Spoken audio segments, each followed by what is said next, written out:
In this video, I'm going to give you my in-depth client acquisition process. So in my last video, many of you were asking in the comments, okay, I've started my business, how do I go about acquiring clients, and what is my client acquisition process, and what are the steps that I take to go from no clients to 5 to 10 clients a month. So in this video, I'm going to take you through every step that I go through to acquire my clients, from my leads, from generating my leads, to actually closing the client on the call. So the first thing that I would do, and the most effective way to land your first client and to just get off the ground, is to go local and to go to people that you know and trust. An automobile dealership, a coffee shop, a beauty salon, literally anything. You go to them and you offer them your services for a very reduced price. And in return, you will create content for them, you'll do their graphic design, you'll run ads for them, but offer it to them at a very low and very discounted price. This way, you'll be able to build trust with the business going forwards in the future, and you'll also be able to get work for your portfolio and in return, provide value to the service or the business. So what I would do, and what I would highly recommend doing, is going to a business that you feel comfortable working with. So in my case, I went to a coffee shop, I offered them my services as a videographer, so I created a quick 1.5 minute video for them for their coffee shop. But here's the key, and this is extremely important if you want to create value for the client. Spend an extra hour, 30 minutes or an hour, shooting extra content, going out of your way to create more stuff for the client. Then offer those as an upsell to your package. So say, for example, your client, you offered your video to a client for $100, right? You then shoot 3 or 4 other videos that could be Instagram Reels, TikToks, etc. and offer them as an upsell, say for $80 each. So now you've turned your $100 client into a $450 client because you've created 4 to 5 different upsells, all worth $80 at only half an hour's extra shooting time. This way you're providing more value for the client and you're not forcing them to buy these products, you're offering them as an upsell. So you're now showing your client that you invested in this project and in this business, and that you're willing to go the extra mile to provide value for them. And it's almost a no-brainer for the client to say, yes, please, we'll take these, because they almost feel obliged to buy them from you because you've put in the extra work, you've put in the time to create something, you offered value for them, and you gave them your initial service at such a reduced price, it's almost like they're obliged to buy it from you. So that's my number 1 tip for getting off the ground and getting your first bit of portfolio work. So you've been able to land your first client now. So the first thing I would do is, once you've got a base portfolio of your own work through the previous step, maybe you do it 1, 2, 3 times in order to gain some sort of traction within your industry and some sort of experience, I would start going guns blazing and searching for clients everywhere. So the best way to do this is to niche down. Think of it like this. If you're a videographer situated within a certain area, let's say Cape Town, South Africa, for example, and you've worked in all these different niches, real estate, corporate, you've shot a wedding or 2, you've worked at events and festivals, and you now want to market yourself as a wedding videographer. Let's say you charge 10,000 Rand, right? Which is probably about $600 for your services to shoot a wedding, right? And you go and you market yourself as a wedding videographer, but you've only shot 1 wedding. Meanwhile, there's someone else who shot 300 weddings, right? And they're charging 50,000 Rand for their services. Even though they're 5 times more expensive than you, they're still so much more enticing to a bride, because they've got the experience, they've got the work. You might have an equal skill level, but because they've got the work and they've proven themselves within their niche, they've niched down, they're going to be much more appealing and attractive to the bride. Therefore, it's extremely important to choose your niche early. You can explore different niches and see which one suits your brand best and suits your skill set the most. But I would niche down as early as possible, because once you've niched down, you can then upgrade your offer and upgrade your sales structure and market yourself within a specific niche, which makes it much more attractive for your future clients and buyers. Okay, so you've chosen your niche. Now what I would do is get a quick Google search. So for this example, let's say we're going to go for dentists based in Cape Town. Okay, so this is how I would go about finding a lead and then following up with a lead through an email or getting their phone number, getting the information around them. So I would Google dentists in Cape Town. I'm going to find one that looks appealing. Maybe it's got some, not the best ratings, that could do with some improvements. I'm going to go to Kromboom Dental Center. I'm going to click on their website. Okay, I'm going to have a look at their website. It looks pretty good, pretty basic, to be fair.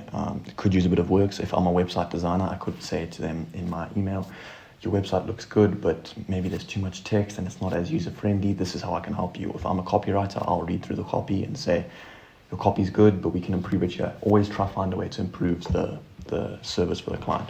So in my case, I offer photo and videos. I'm going to say these photos look pretty basic. They look like stock images. Let's get some proper, real photos from your business for your website.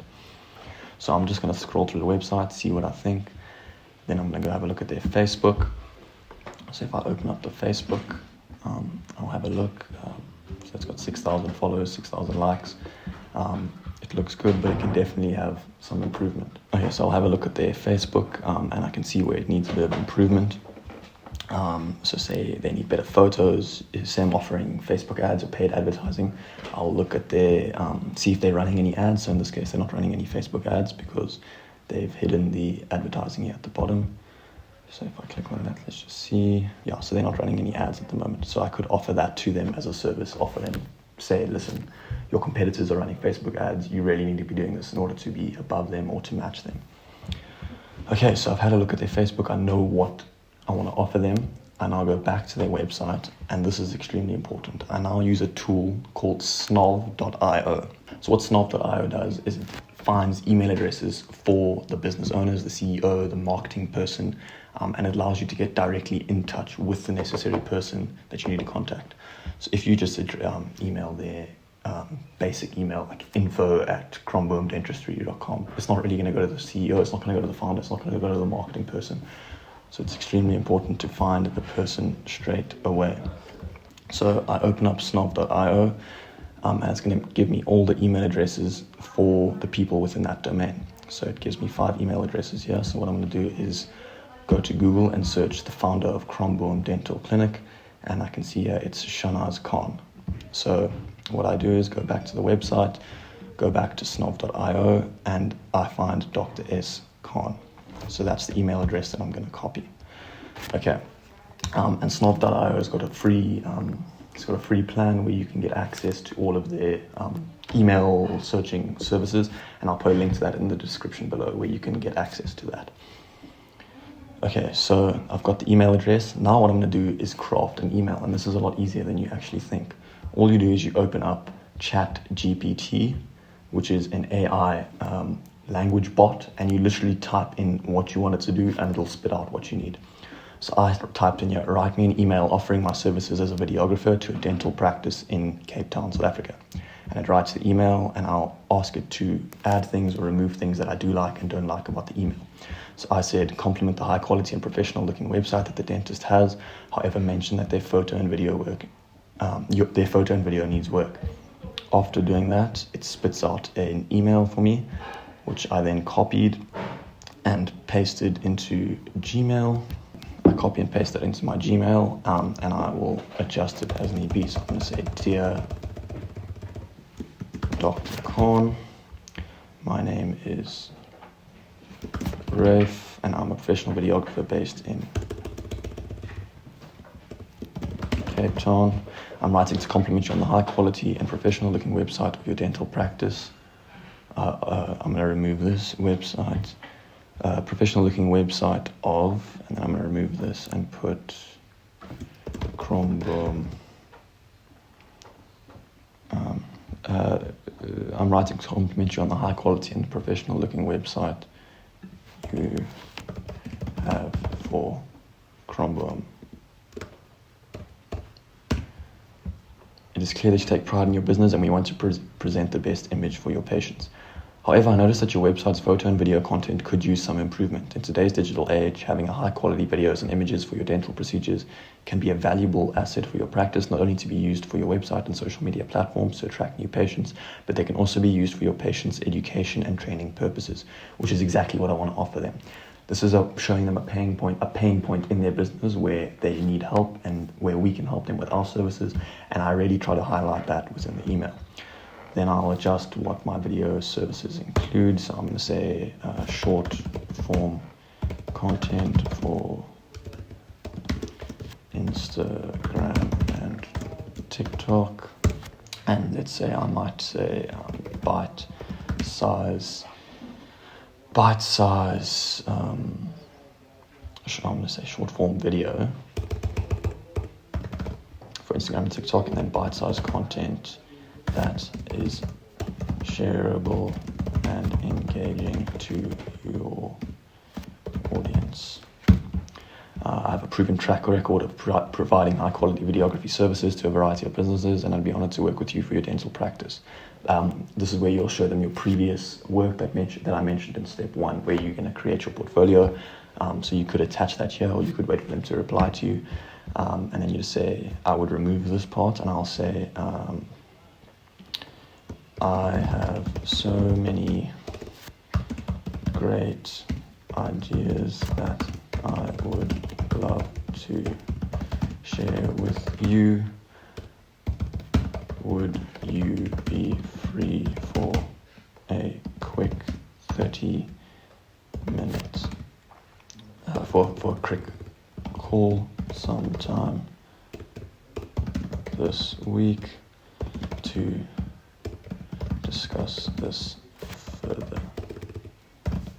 Okay, and then I'll remove that, I'll add my footer, and once I've done that, I'll send them the email. If I don't get a reply within 1 or 2 days, I'll send a follow-up email, and I keep track of all of this in my Notion sales CRM, which I linked below, as mentioned earlier. So I'll say I've qualified this lead. Have they come back to me? Have they not come back to me? If they don't come back to me, I'll send a follow-up email, and if they still don't come back to me or they're not interested, I just move on to the next one. They're obviously not interested, or they may have someone doing this for them. Just move on to the next one. Don't dwell on the customers that haven't signed for you. Just keep going. The more leads, the better. Okay, so that is my how I generate leads, how I follow up with my leads through email, how I write the emails, how I utilize AI to create templates for my emails, which I can then almost copy and paste and tinker to the specific clients to save my time and to overall reach more leads and more customers in the future. So I hope you enjoyed that part of the video. That's how I find my leads. Okay, so that is my step-by-step process of how I acquire clients, through cold emails, through in-person talks, how I get off the ground and get my first few clients to build up my portfolio. If you enjoyed this video and you found it helpful, please let me know in the comments below. Leave a like and subscribe. We're well on our way to 1,000 subscribers. You guys really loved the last video of how I started my SMMA and freelancing business. And if you want more videos like this in this specific category, please let me know, and I'll be sure to post weekly. I'm really getting into the swing of things now. Sorry, the new year has been extremely busy, just getting everything sorted, and I've just been quite busy with work, so I haven't been able to post this video, hence it's been a couple of weeks late, but I am starting to now, well, my goal for the new year is to post 1 video every week. So if you enjoyed this video, please let me know, and let me know in the comments below. Don't forget to like and subscribe, and share your thoughts below. Have some conversations with people in the comments, and be sure to help other people out. You can get in touch with me on Instagram if you have any questions. You can message me on the comments, and I'll get back to you. But yeah, let me know how this is going for you, if you've been able to acquire your clients, and I look forward to our journey together to grow our businesses and create a community in which we can help each other moving forward. So thanks so much for watching, and I'll see you in the next video. Cheers.